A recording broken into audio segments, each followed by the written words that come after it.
Assalamualaikum warahmatullahi wabarakatuh. Berjumpa di mata kuliah hidrologi dan hidrogeologi. Kali ini pertemuan kedua, kita akan membahas tentang hujan atau presipitasi kalau secara umum. Dan patut diingat untuk mahasiswa bahwa tidak semua materi akan saya jelaskan. Nanti banyak juga yang harus kamu baca sendiri dan kamu gali lebih dalam lagi dari buku yang saya jelaskan yang mungkin cukup sulit di bahan kuliah. Presipitasi itu adalah turunnya air dari atmosfer ke permukaan bumi. Jadi bisa berupa hujan, salju, kabut, embun, dan es. Di daerah tropis termasuk Indonesia, sumbangan paling besar untuk presipitasi adalah hujan. Jadi seringkali hujan dianggap sebagai presipitasi. Pengertian hujan adalah titik-titik air yang jatuh dari awan melalui lapisan atmosfer ke permukaan bumi secara proses alam. Ya, hujan itu berasal dari uap air di atmosfer sehingga bentuk dan jumlahnya dipengaruhi oleh faktor klimatologi. Terjadinya hujan. Nah, silakan dibaca sendiri di sini. Kita sudah belajar siklus hidrologi kemarin, jadi hujan itu dari atas langit kan, ada awan. Nah, sebelum terbentuknya awan itu dari evaporasi, jadi penguapan air dari bentuk zat cair menjadi uap air terus naik ke atas langit. Nah, kemudian terbentuk awan karena ada kondensasi dan sublimasi, dan ada proses pendinginan di langit. Kemudian karena dia tidak sanggup lagi menahan masanya sendiri, air tersebut dalam berbagai bentuknya jatuh ke bumi. Ya. Ya, ada dua syarat penting terjadinya hujan, yaitu massa udara harus mengandung cukup uap air. Kalau uap airnya belum cukup, dia nggak akan jatuh. Dan yang kedua, massa udara harus naik ke atas sampai dia menjadi dingin. Jadi kalau dia belum dingin, dia nggak akan membentuk awan dan nggak akan jenuh. Ada 3 tipe hujan. Yang pertama adalah hujan konvektif. Hujan konvektif ini adalah hujan yang secara umum biasanya dikatakan hujan yang ini, ya. Jadi karena ada permukaan tanah yang mengalami pemanasan oleh matahari misalnya, menyebabkan rapat massa udara berkurang sehingga udara basah itu naik ke atas. Kemudian mengalami pendinginan, terjadi kondensasi, terjadilah hujan. Disebut hujan konvektif karena bersifat setempat, intensitas tinggi, dan durasinya singkat. Ini gambarnya. Oke. Yang kedua adalah hujan siklonik atau frontal. Kenapa dibilang frontal? Karena di sini ada massa udara panas dan massa udara dingin yang bertemu, sehingga udara panas tersebut massanya itu mengalami pendinginan. Secara tiba-tiba terbentuk awan dan terbentuk hujan. Jadi sifat hujan ini tidak terlalu lebat atau deras dan berlangsung dalam waktu yang lebih lama. Itulah hujan siklonik. Dan terakhirlah hujan orografis. Ini hujan terjadi karena ada perbedaan topografi. Jadi udara lembab tertiup oleh angin melintasi dari pegunungan, dia kan akan naik karena sesuai dengan kontur gunung. Ke atas, ke atas, ke atas, terbentuk awan dan hujan. Jadi dia naik ke atasnya karena topografi hujan. Hujan ini tidak permanen dan dapat berubah tergantung musim. Ya. Terjadi di daerah pegunungan dan merupakan pemasok air tanah, danau, bendungan, dan sungai. Yang paling banyak terjadi di Indonesia adalah hujan konvektif dan orografis. Ya. Parameter hujan. Jumlah hujan yang jatuh di permukaan bumi dinyatakan dalam kedalaman air. Biasanya mm. Apa itu kedalaman air? Saya akan jelaskan di slide berikut ini. Kenapa dibilang kedalaman? Karena satuannya mm. Apa itu mm? Nah, 1 mm adalah 1 liter per meter kuadrat. Nah, ya. Setelah slide ini akan saya jelaskan. Kemudian apa itu intensitas hujan? Intensitas hujan adalah jumlah curah hujan dalam satu satuan waktu. Jadi kalau hanya misalnya hujan 50 mm, nah itu hanya kedalaman hujan. Tapi kalau intensitas hujan ada waktunya dia, misalnya mm per jam, mm per hari, mm per minggu, dan lain-lain. Sering disebut kalau mm per jam berarti hujan jam-jaman, kalau mm per hari berarti disebut hujan harian, begitu seterusnya ya. Intensitas hujan itu parameter hujan yang pertama, bukan yang pertama, kedua. Yang pertama tadi kedalaman ya. Yang ketiga, parameter hujan adalah durasi. Durasi adalah waktu dari saat hujan turun sampai hujan berhenti. Berapa jam biasanya diletakkan? 1 jam hujannya, 1,5 jam. Nah, kemudian ada lagi parameter intensitas hujan rata-rata. Ini adalah perbandingan antara kedalaman hujan dan durasi hujan. Jadi kedalaman hujan mm dibagi dengan durasi hujan, yaitu jam misalnya. Dia sedikit berbeda dengan intensitas hujan ya. Kalau intensitas hujan kan mungkin setiap jamnya beda-beda. Setengah jam pertama 50 mm per jam, setengah jam kedua 100 mm per jam. Kemudian pada jam kedua sudah turun lagi menjadi 20 mm per jam. Nah, dirata-ratakanlah intensitas semuanya itu menjadi intensitas hujan rata-rata.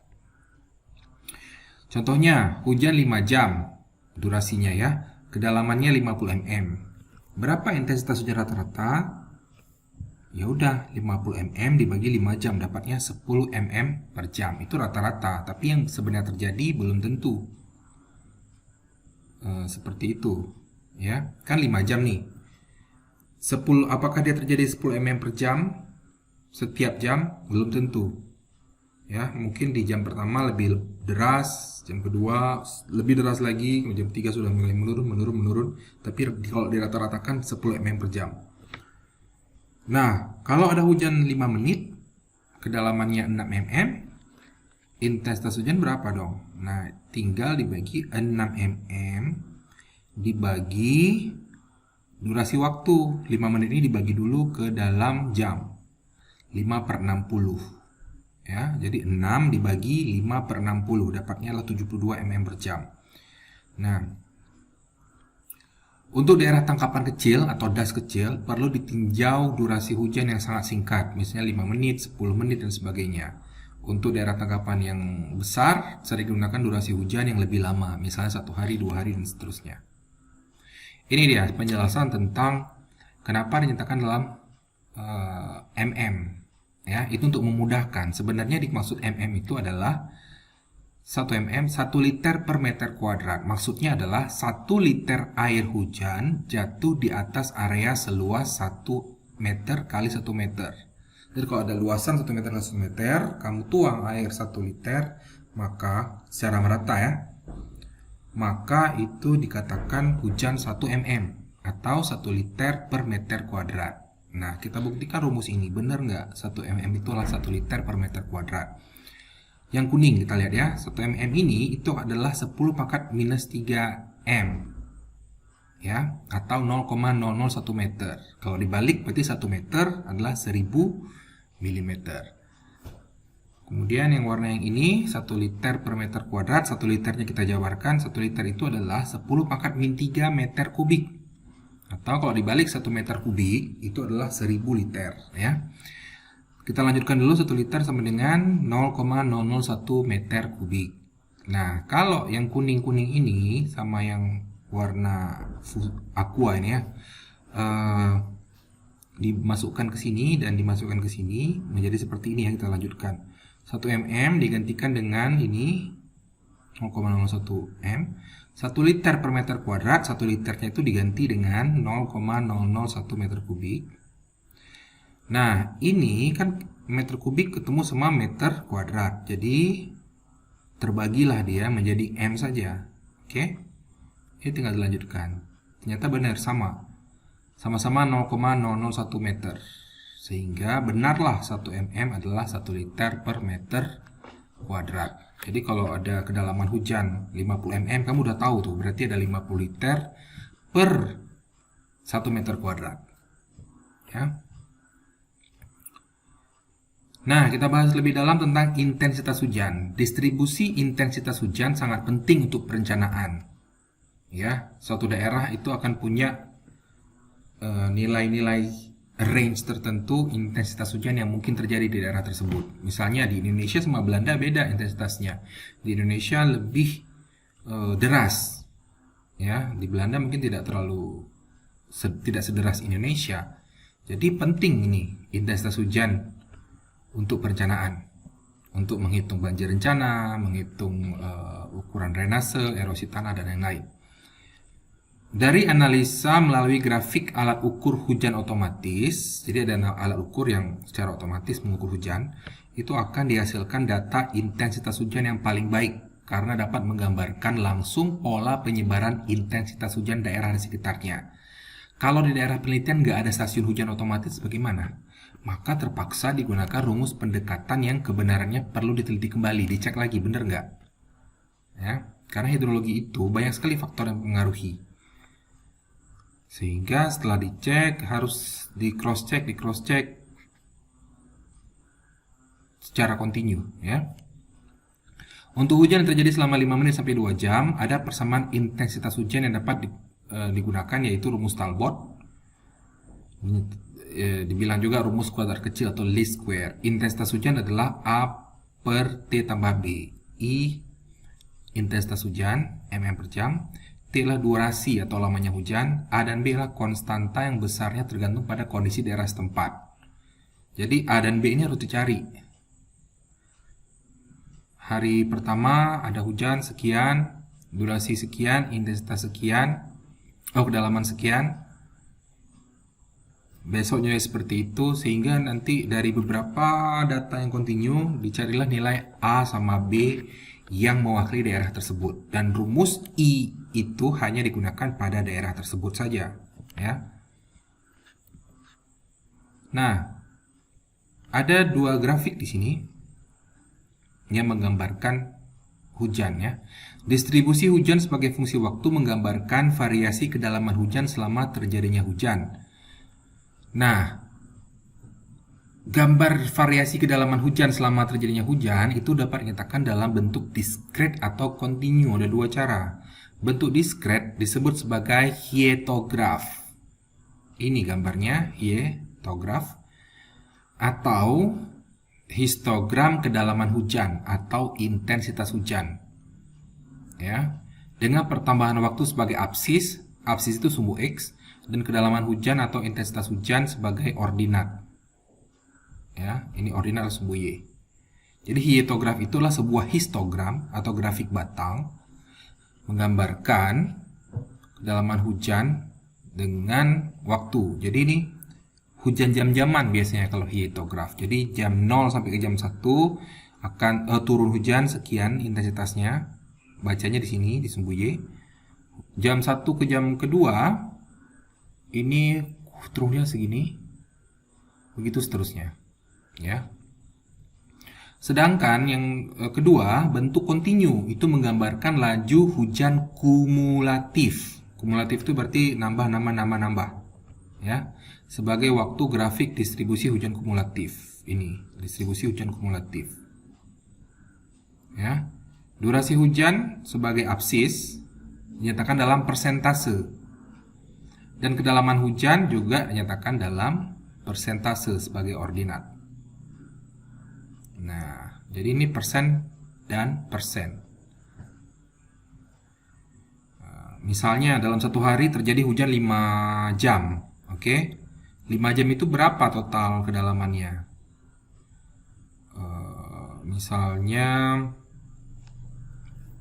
total kedalamannya adalah 50 mm. Nah, dibagi per jam berarti intensitas rata-ratanya 50 mm bagi 5 jam dapatnya 10 mm per jam. Itu adalah intensitas hujan rata-rata untuk daerah tersebut. Ya. Cara menggambarkan grafiknya bagaimana? Jadi kedalaman hujan ini kan persentase. Jadi ketika 100% itu berarti kedalaman hujan sudah 50 mm. Di sini durasi 100%. Berarti kalau 5 jam durasi 100% kan jam terakhir ya, jam kelima. Jam kelima berarti di sini. Jam kelima dia sudah mencapai 100% kedalaman hujan. 100% kedalaman hujan. 100% kedalaman hujan adalah 50 mm, ada di sini. Nah, durasi hujan 50% berarti di mana? Kalau 5 jam berarti di 2,5 jam ya. Di 2,5 jam dia sudah mencapai berapa kedalaman hujan? 75% dari 50 mm. Ya. Nah, jadi ini persentase. Durasi hujan kalau 5 jam durasinya berarti 100% itu 5 jam. 50 itu adalah ketika di 2,5 jam gitu.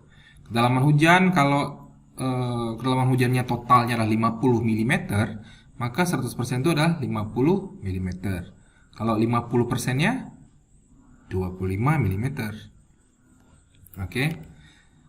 Nah, yang paling sering digunakan untuk analisis nanti adalah yang hietograf. Jangan lupa-lupa lagi, inilah grafik yang grafik batang ya, atau histogram yang menggambarkan kedalaman hujan atau intensitas dengan waktu.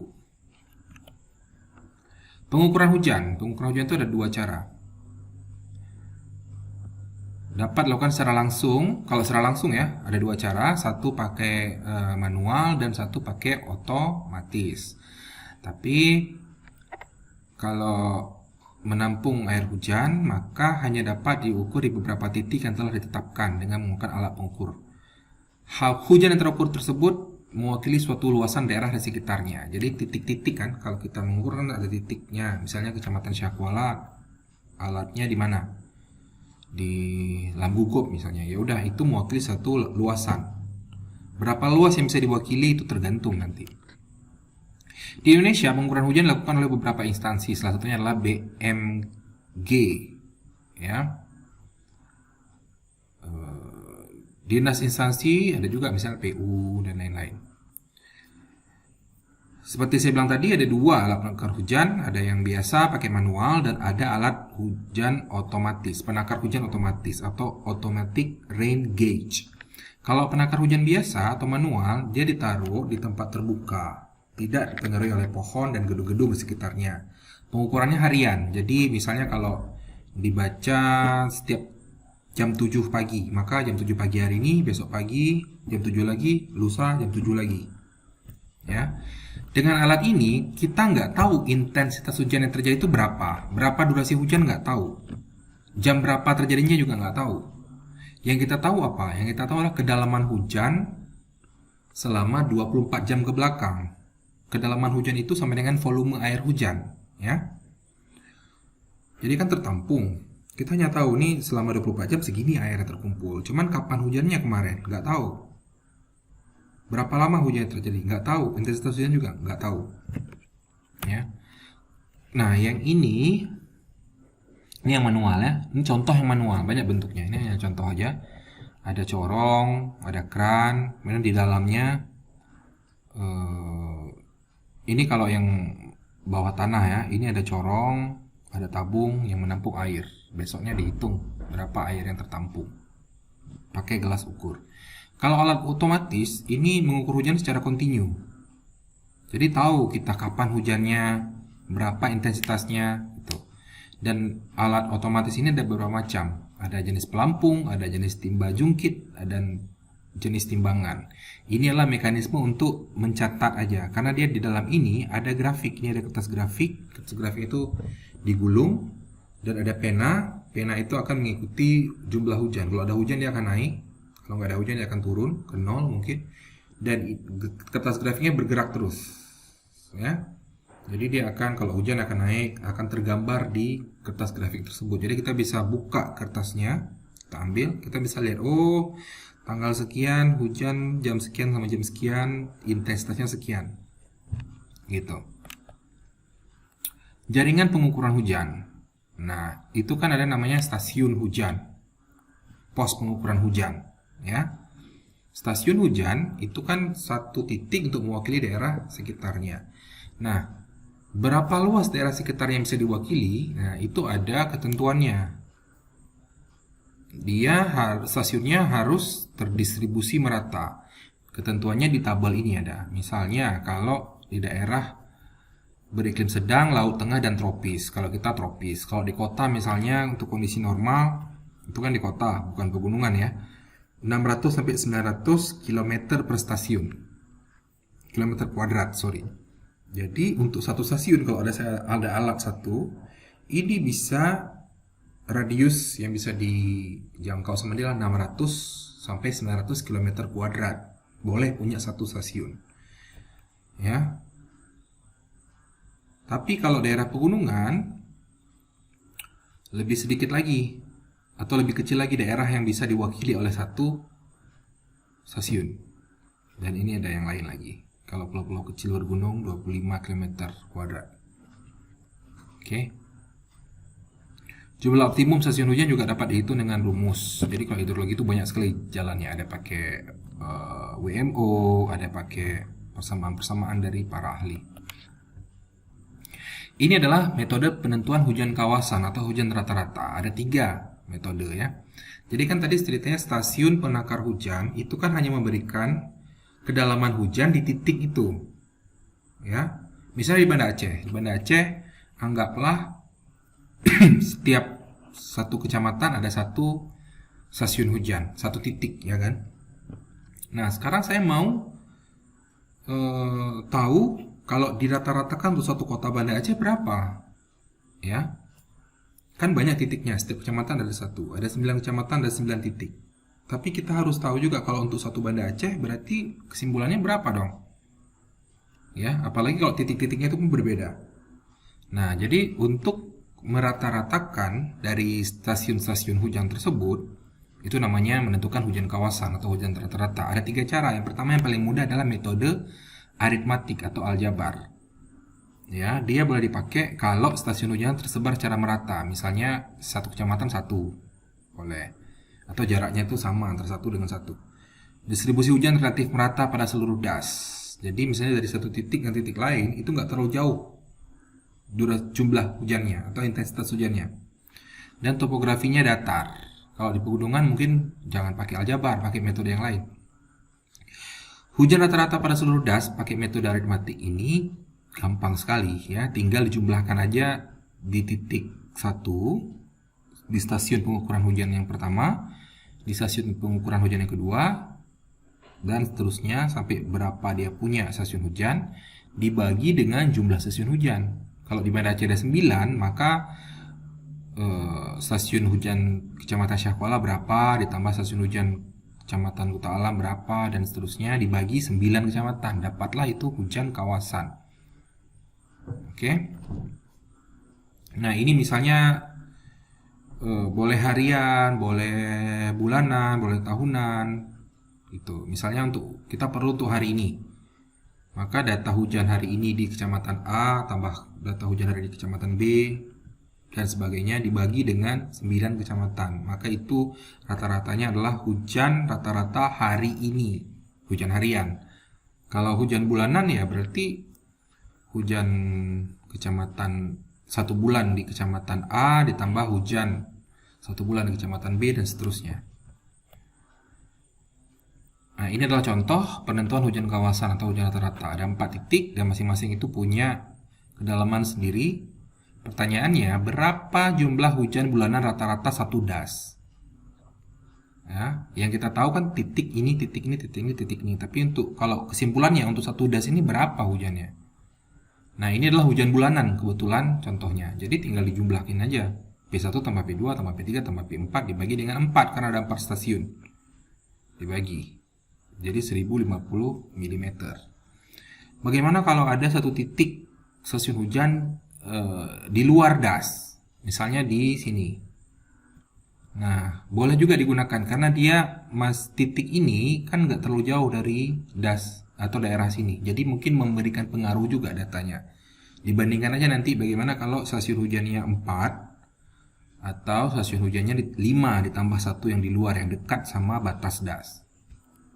Dibandingkan aja. Yang kedua adalah menentukan hujan kawasan dengan metode polygon Thiessen. Thiessen itu nama orang yang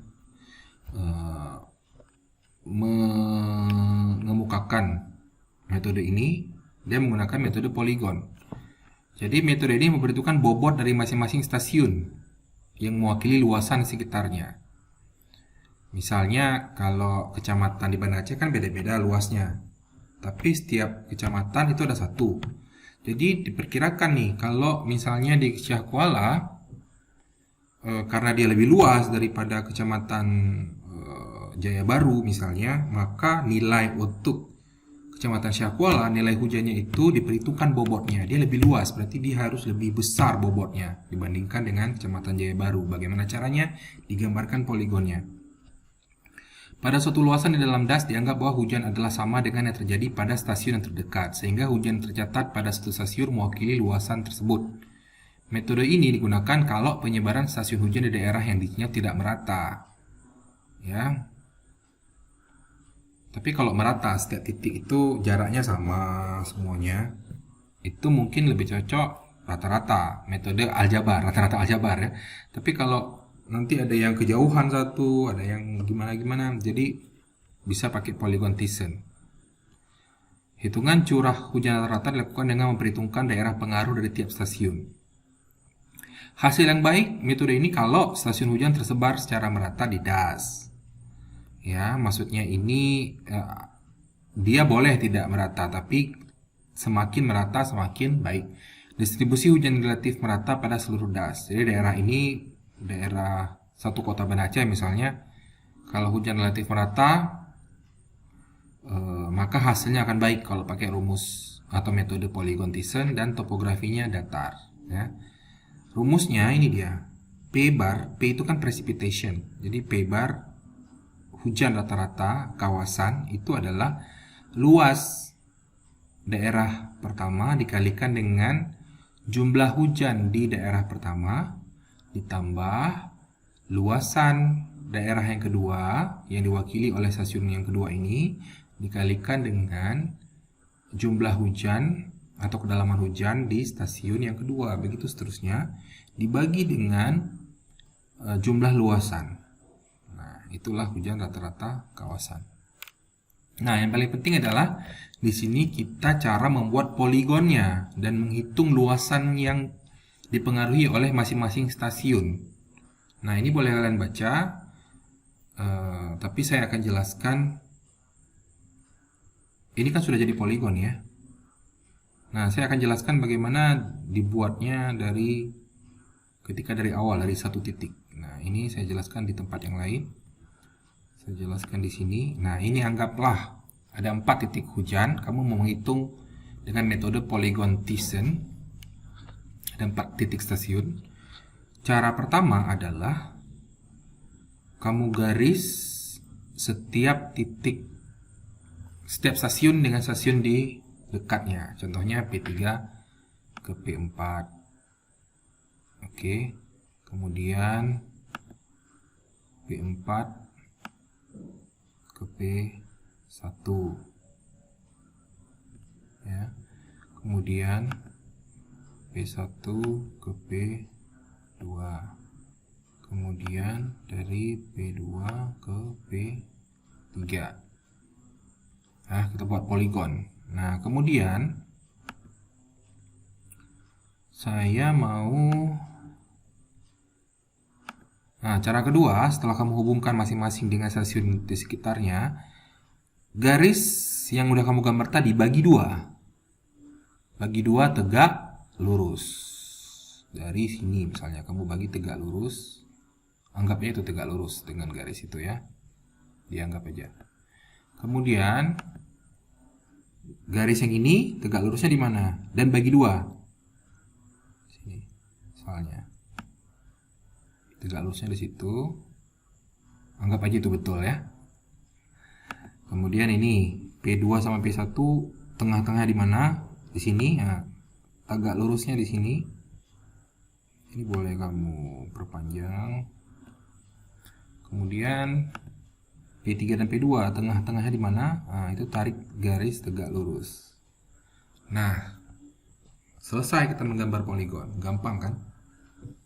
Jadi luas pengaruh dari stasiun P1, ini dia luasannya. Ini yang dibatasi dengan garis putus-putus. Daerah pengaruh P2 ya ini. Daerah pengaruh P3 ya ini. P4 ya ini. Nanti kalau mau tahu berapa luasannya, kamu bisa menghitung di peta misalnya. Petanya mungkin dibagi ke berapa kotak, satu kotak itu mewakili berapa luas, nanti dihitung berapa jumlah kotaknya, alias menghitung berapa luasannya, ya. Kita kembali ke sini. Nah, ini kalau nggak bisa tolong baca lagi atau ulangi lagi video ini nanti. Nah, ini contoh soalnya. Ini letaknya beda sama yang tadi, jadi gambarnya sedikit berbeda ya. Diketahui jumlah hujan bulanan tahun 2007. Stasiun P1 didapat 1000 mm. Luasnya sudah diketahui. Luas pengaruh dari P1 ini, daerah sini, itu adalah 200 km². Udah diketahui. Kalau kamu nggak tahu, kamu tak cari dulu nanti. P2 adalah 950. Di sini. Luas sub areanya 150 km. Jadi luas daerah A2 di sini. Dan begitu seterusnya. Ditanya jumlah hujan bulanan rata-rata pada keseluruhan das. Gampang sekali juga, tinggal dikalikan sama luasnya saja masing-masing. Luas dikalikan jumlah hujan tambah luas stasiun tersebut, luas daerah pengaruh stasiun tersebut dikalikan jumlah hujan stasiun tersebut, begitu seterusnya dibagi dengan jumlah luasannya semuanya. Ya, didapatlah sekian. Metode yang ketiga, metode isohyet. Isohyet adalah garis kontur yang menghubungkan tempat-tempat yang mempunyai jumlah hujan yang sama. Misalnya nih, ini di sebelah kanan kamu ini ada gambar, ada garis-garis ya. Itu namanya garis-garis kontur. Nah, di sini adalah garis kontur hujan. Namanya isohyet. Jadi dia sepanjang garis ini, misalnya garis yang ada 40, berarti sepanjang garis ini hujannya adalah 40 mm. Gitu. Seterusnya. Perhitungan hujan rata-rata metode isohyet dapat dilakukan dengan cara kita plot dulu masing-masing stasiun hujan pada peta dasar, kita catat jumlah hujan setiap stasiun hujan. Kita buat interpolasi dengan garis kontur. Ya. Interpolasi dengan garis kontur, baru kita buat luas sub area antara dua garis kontur dipakai sebagai faktor pemberat dalam menghitung hujan rata-rata. Ini rumusnya. Saya jelaskan bagaimana cara mencarinya. Nih. Anggaplah pertama kan hanya ini data kamu. Oke. Di stasiun A 50 mm, stasiun B 40, stasiun C 20 mm, stasiun D adalah 30 mm. Oke. Nah, A itu diikutkan karena dia dekat sama batas das. Jadi ini dimasukkan dalam perhitungan. Cara pertama, kamu hubungkan dulu setiap titik-titik stasiun hujan yang berdekatan. Gambar A ke B, A ke C, C ke D, D ke B, juga B ke C. Ini hasilnya. Ya. Setelah kamu gambar garis ini, B ke A, B kan 40, A nya kan 50. Kalau kita membagi skalanya per 5 gitu, berarti antara 40 dan 50 ada angka 45. Di mana letaknya? Di tengah-tengah. Langsung saja. Ya, dia harus bagi dengan rata. Kemudian antara 30 sama 40. Kalau dibagi-bagi skalanya per 5 mm, berarti di antara 30 sama 40 ada 35. Udah itu aja 35.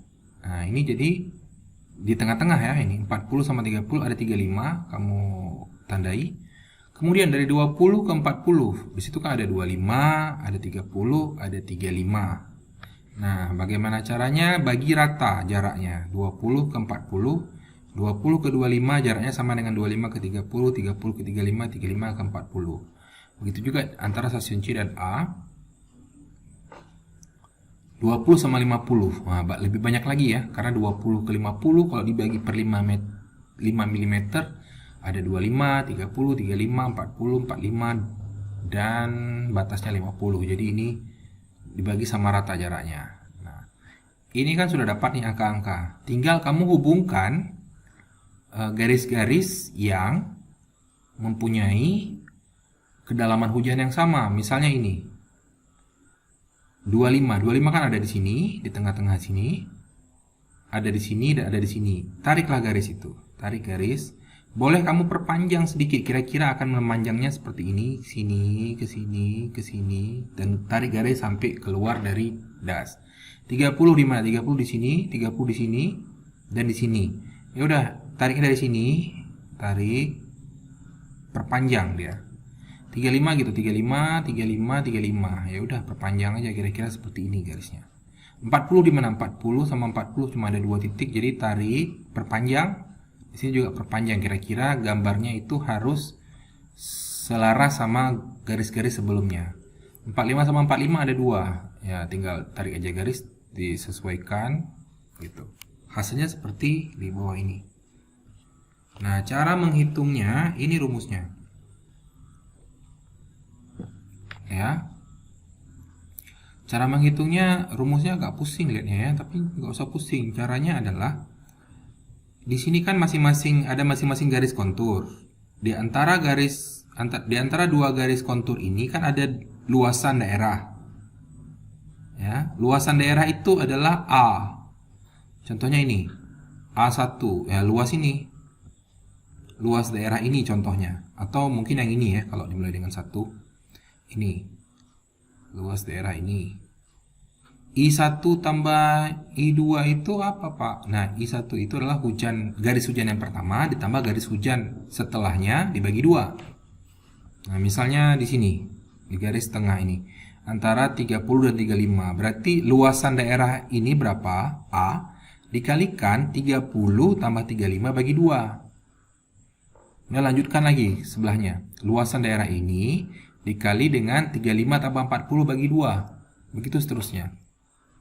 Nah, ini dibagi dengan total luas das, dapatlah metode isohiet. Metode isohiet ini adalah metode paling teliti untuk menghitung kedalaman hujan, tapi ini membutuhkan pekerjaan dan perhatian lebih banyak.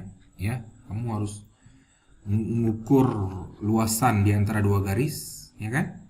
Berapa luasnya terus dihitung dengan teliti. Inilah contoh metode isohiet. Stasiun pertama sekian, 2 sekian, 3 sekian, 4 sekian. Ditanya jumlah hujan bulanan rata-rata 1 das ini.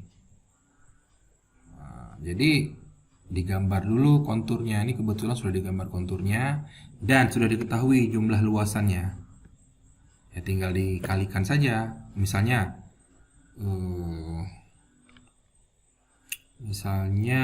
yang 80 ini. Luasannya 80 km kuadrat. Berada di antara 900 dan 950. Ini hitungannya nih. 900 sama 950 bagi 2 dikalikan 80. Ditambah. Kemudian 950 ditambah 1000 bagi 2 dikalikan luasan ini. Luasannya adalah 250 km kuadrat. Ditambah di sini. Ditambah lagi. 1000 sama 1050 bagi 2 dikalikan luasan ini. Ini adalah A3 yaitu 180. Begitu seterusnya. Jumlah semuanya dibagi dengan luasan total 1 das. Ini dapatnya 1035 mm. Kalau kita bandingkan, ini kayaknya dasnya sama. Contoh-contoh soal yang ada di sini sama semua gambarnya. Kita lihat ya, kita bandingkan kalau metode aljabar dapatnya 1050 mm. Kalau metode poligon dapatnya 1062 lebih banyak. Dan metode isohiet dapatnya adalah 1035 mm. Nah, ini mungkin lebih teliti, jadi mungkin ini yang dipakai ya. Untuk perbaikan data hujan kan sudah kita bahas tadi bahwa ada metode manual, ada metode otomatis. Kalau manual kan dicatat, misalnya hari pertama berapa kedalaman, hari kedua, hari ketiga. Ini di titik A, nanti ada di titik B, ada di titik C. Nanti ada data yang hilang misalnya, karena misalnya titik B alatnya rusak. Untuk hari pertama, hari kedua di bulan Oktober nggak ada data karena rusak. Ya, data ini hilang namanya. Jadi data hilang ini bisa diisi dengan nilai perkiraan berdasarkan stasiun-stasiun di sekitar dia. Ya. Kemudian ada yang kedua lagi, ada masalah dalam pengukuran hujan itu datanya nggak konsisten. Misalnya ada perubahan kondisi di lokasi pencatatan suatu periode pencatatan. Misalnya stasiun A di sini, stasiun B di sini, C di sini. Tiba-tiba stasiun B di tengah-tengah tahun itu dipindahkan sedikit ke sana. Jadi kan nggak konsisten lagi caranya. Jadi ini harus ini kan akan terjadi penyimpangan data hujan. Nah, kita harus bikin dia menjadi konsisten kembali. Jadi caranya dengan melakukan korelasi berdasarkan data dari beberapa stasiun di sekitarnya.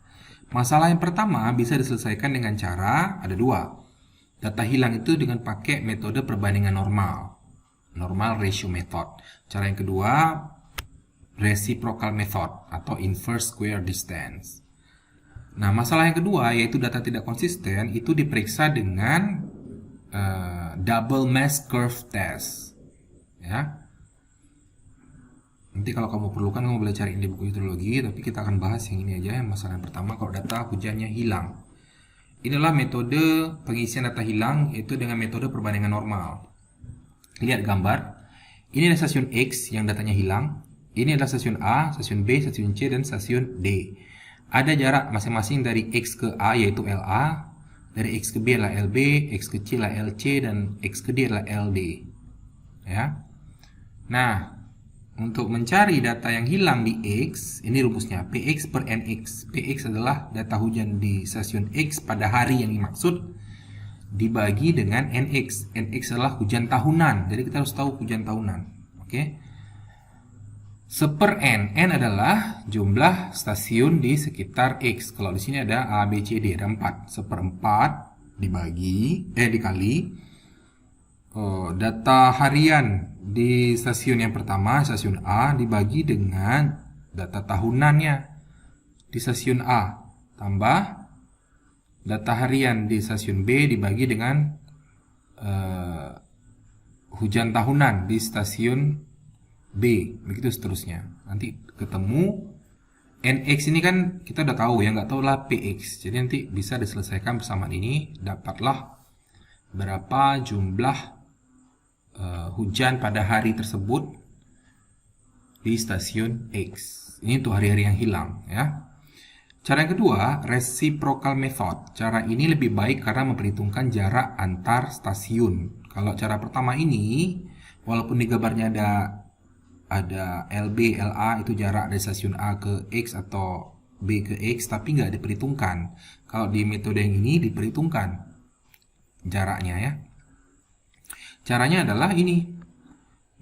Jumlah hujan yang kita cari di stasiun X yang hilang tadi itu adalah penjumlahan dari data hujan di satu stasiun dibagi dengan jarak stasiun tersebut terhadap stasiun X dikuadratkan. Ya. Misalnya ini PA per LA kuadrat tambah PB per LB kuadrat tambah PC per LC kuadrat. Dengan L adalah jarak stasiun ke stasiun X, P adalah data hujan hari tersebut di stasiun A, B, C, dan seterusnya. Dibagi dengan seper L1 kuadrat. Jadi ini masing-masing ditambahkan seper LA kuadrat tambah seper LB kuadrat tambah seper LC kuadrat dan seterusnya. Kalau udah diselesaikan, dapatlah ini data hujan harian yang hilang itu di stasiun X. Demikian. Mungkin ada yang perlu dijelaskan di LK2. Ini teori, silahkan diisi sendiri. Disimpan ya, nanti kamu belajar. Kedalaman hujan 1 mm hujan berarti satu apa hujan yang jatuh pada tempat seluas 1 isi. Ya. Nah, bentuk diskret itu ada semua ini tadi. Bentuk diskret namanya apa, absisnya apa, ordinnya apa, segala macam. Nah, kalau yang ini ditanyakan adalah hitungnya hilang sini. Ini maksudnya hitung hujan kawasan di DAS ini. Ya. pakai rumus rata-rata aljabar. Gampang ini. Pakai dua cara. Satu, memperhitungkan A. Jawabannya 35 mm. Nanti kalau ada sedikit-sedikit perhitungannya beda, nggak apa-apa. Kalau stasiunnya tidak diperhitungkan, dapatnya 30 mm. Cara yang kedua, ini adalah metode polygon Thiessen. Kamu nggak perlu buat poligonnya lagi karena ini poligonnya sudah diketahui luasnya. Tinggal masukin jumlah hujan, kalikan hujan sama luas berapa, dan hasilnya berapa. Tinggal yang ini dibagikan 500, dapatlah berapa dia milimeter. Soal nomor 14 ini sama. Titik A, B, C-nya itu sama dengan nomor 13. Itu sama dengan nomor 12. Ditanya hitung hujan rata-rata dengan metode isohyet. Nah, ini tinggal kamu isi aja. Ini kenapa barisnya nggak sama? Ini kan antara 15 sama 20, antara garis hujan 15 dan garis hujan 20, ini luasnya adalah 12. Jadi di antara dua data hujan ini daerah luasannya ya. Begitu juga seterusnya. Nanti tinggal cari rata-rata dari dua isohyet. Rata-rata dari dua isohyet. Ini salah, ini bukan kilometer kuadrat ini ya. Ini adalah mm. Oke, ini adalah mm. Jadi rata-rata dari dua isohyet 15 tambah 20 itu kan 35. Dibagi 2 17,5. Di sini taruhnya 17,5. Nanti di sini adalah perkalian dari 12 kali 17,5, taruh di sini. Begitu seterusnya. Jumlahkan, setelah kamu jumlahkan jumlah ini di sini dibagi total luasnya kan ini 500 km kuadrat. Jangan lupa nanti disamakan satuannya supaya mendapat milimeter. Nah, yang 15 soal terakhir ini adalah metode untuk mengisi data yang hilang, data hujan yang hilang. Tinggal masukin aja nih. Ini stasiunnya ada X, A, B, C. Yang dicari adalah X. Tinggal isi aja nih, PX per jumlah tahunan hujan di X, seper berapa jumlah stasiun di sekitarnya, ada 3 A, B, C. Di sini tinggal diisi aja. Ini adalah data di stasiun A, stasiun B, data stasiun B, C. Dapat. Kalau ini cara kedua, cara inverse ya, atau reciprocal method.